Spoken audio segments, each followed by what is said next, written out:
Hello guys, I am George Man at isa ako sa panibagong content creator. So, bago pa naman yan, may gagawin tayo na naman, mga pagkain na naman. So, ang ating gagawin, kakain tayo ng Goya. Goya, sarap niya no, Goya.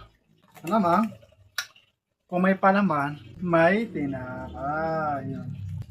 So, itong tinapay na ito mga guys, lasang ano siya lasang gardenia niya siya guys.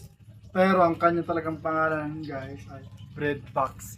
Pero talagang guys, masarap talaga nito kasi lasang gardenia at napakamura nito. Hindi ko alam kung meron dyan sa TikTok. Mm. Sarap ng Goya ah. Mm. Hindi nawawala sa tinapay yung may partner. Dito siya. Mm. Sarap. Lasang gardenia siya guys. Ako sa inyo, ito dapat binibili nyo. Lasang gardenia at napaka mura niya lang guys. 60 lang ko dito eh. Ano? Hindi siya yung original ba? May mas original talaga yung gardenia. Kasi ito kasing bread box. Lasa talaga siyang gardenia. Hmm.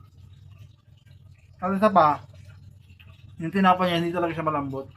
Hindi kagaya sa gardenia, napakalambot niya guys. Tingnan ko lang yung tubig.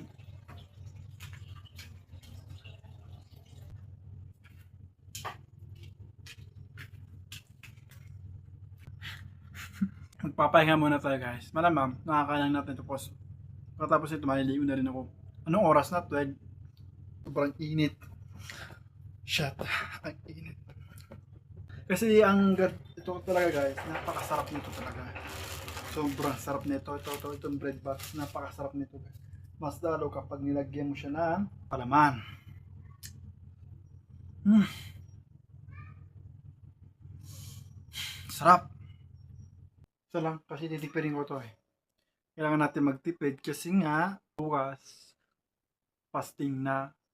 So, papasok na ang Ramadan dito sa Pilipinas, February 19, kasi nga noong kahapon, nag-moon sighting, hindi nakita yung buwan. Pero may mga naunang nag-fasting, mga sumunod sa Saudi, ganyan. So, malamang kami, doon kami sumunod mismo sa barn.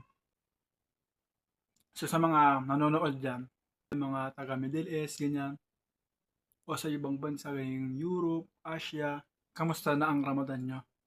Nakapagsimula na ba kayo? Or hindi pa?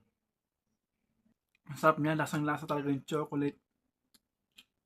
Mm.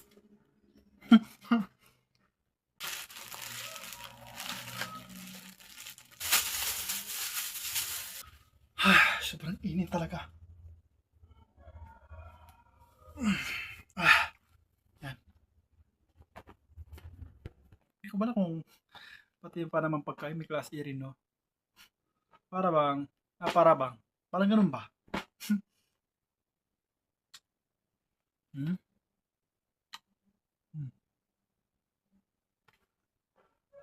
إيشي بلادي عاش اتحاد إماراتنا عشق لسان دينه الإسلام هديه القرآن حسستك بسم الله يا وطن بلادي بلادي بلادي ولا لا بلادي بلادي بلادو بلاده بلادي بلادي بلادي. Kailangan ko muna magpahinga kasi nga pawis na. Alam niyo naman kapag daw kapag daw naliligo ka tapos pawis ka, ang mangyayari daw sa'yo, papasok daw yung tubig daw doon mismo sa baga mo. Pero ko, 75% naniniwala ko, pero mas maganda paniwalaan natin yung sinasabi nila or yung mga doktor, kasi narinig ko to sa nanay ko na kapag daw kakatapos mo ng kumain o di kaya pawis ka tapos naligo ka, magkakaroon ka daw ng sakit. Pero ang sakit daw yun, parang magkakaroon daw ng tubig yung baga mo kasi nga yung katawan mo open na open at isa pa napakalamig ng katawan mo. Diba kapag natuyo yung pawis, tapos ang mangyayari dyan, lahat ng katawan mo parang open body ba siya. So yung tubig, kinakain nyo, sinisip-sip ng katawan yung tubig. So, ang nangyayari, malamang magkakaroon ka ng sakit. Hindi mo alam kung ilang araw, ilang years, ilang months mo mararamdaman yung sakit na iyon. So, ako kailangan ko talaga mag-safety. Malamang, mahal-mahal pa kayo na, ang mahal kayo magpa-hospital, di ba? So, tingin mo, billionaire, ano ka, rich kid, anak ni... Ngayon, kailangan ko muna magpahinga. Gamit nga tayo nito. Ito yung ginagamit ko sa mga hindi nakakalam. Ito yung ginagamit ko sa mga TikTok, ito rin ginagamit ko sa mga dance TikTok, mga challenge, ganyan, o yung mga transition. Kasi, pati sa mga kapag walang ilaw, minsan, kapag alam mo, pag ako nagtitiktok, ginagawa ko, pinapatlay ko yung ilaw kasi nga, yung isa ko kasing cellphone, ngayon, gamit ko ng nanay ko kasi nagpalit nga kami ng cellphone. Ang ano kasi yun, sobrang labo. Tapos isa pa, sira pa yung audio niya. Hindi ko alam kung bakit sira yung audio niya. Kasi pinarepair ko pa yun. Pinarepair ko pa siya.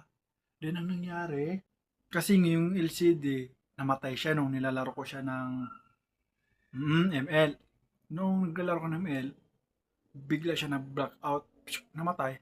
So malamang binubuhay-buhay ko siya. Ayaw na talaga mabuhay. So pinarepair ko doon talaga mismo sa kakilala ko. Nung pinarepair ko siya, tragis din, nagkabaligtad yung camera, yung sa likod, pati sa front, lumabo siya ng konti. Dati hindi naman ganyan yun. Kahit na naiba yung LCD, pero mas lalabo dapat yung nasa unahan kaysa harapan. Mas lalabo yung unahan, yung front kaysa likuran. So, anong nangyari, mas lumabo yung likuran kaysa tawag dito sa front. So, malamang, patagal ng patagal, mas lalong lumalabo na rin yung front. So, ang ginawa ko yun, inayos niya, anong nangyari, nagkabaligtad. Nasira pa yung audio. Minsan kapag nag-ano, nabubusit niya ako kapag ginagamit ko. Kaya, sabi ko sa nanay ko, ma, palit tayo ng cellphone. Diniskarte ko kasi ayaw niya talaga ako ayaw niya talaga mag-vlog, ayaw niya mag-TikTok, lahat ayaw niya. Basta about sa social media. So, ang ginagawa ko na lang, diskarte ako na ng nanay ko kung paano ko tumawag ko yung cellphone. So, didiskarte ko, ma, pero ko ng cellphone kasi nga ganito sira yung LCD yung audio. Uwi ka rin naman sa Maynila. So, pa-repair mo na yung technique ko talaga. Mindset ba? Talino ko na. So, yung ginawa niya, sige, sabi niya, sige anak, palit tayo ng cellphone. Kasi nga, pares din naman, magtatambay ka rin doon. Mas maganda doon kasi may mga, parang ano, kasi mas mahal daw dito sa Mindanao kaysa doon mismo sa Manila. So, doon niya daw ipaparepair yung cellphone ngayon. Hindi niya pa napapawi, hindi niya pa napapawi, nandito pa siya mismo sa Mindanao. So, napakaswerte ko. Alam mo, na-diskarte ko yung nanay ko. Kasi ayaw niya talaga ako. Ayaw niya ako talaga mag-vlog kahit sa TikTok, sa Facebook. Ayaw niya. Kaya minsan ako ang naiinit sa kanya kapag ayaw niya akong ano eh. Kapag supportan. Kasi nga, malamang sabihin niya kapag daw social media or ginagawa ko yung mga nagko-content creator, maliligaw daw ako. So ngayon, sa TikTok, open ako doon. Pero sa YouTube, testing ko pa lang dito. So, sa lahat ng nanonood dyan, o sa mga nanonood dyan, maraming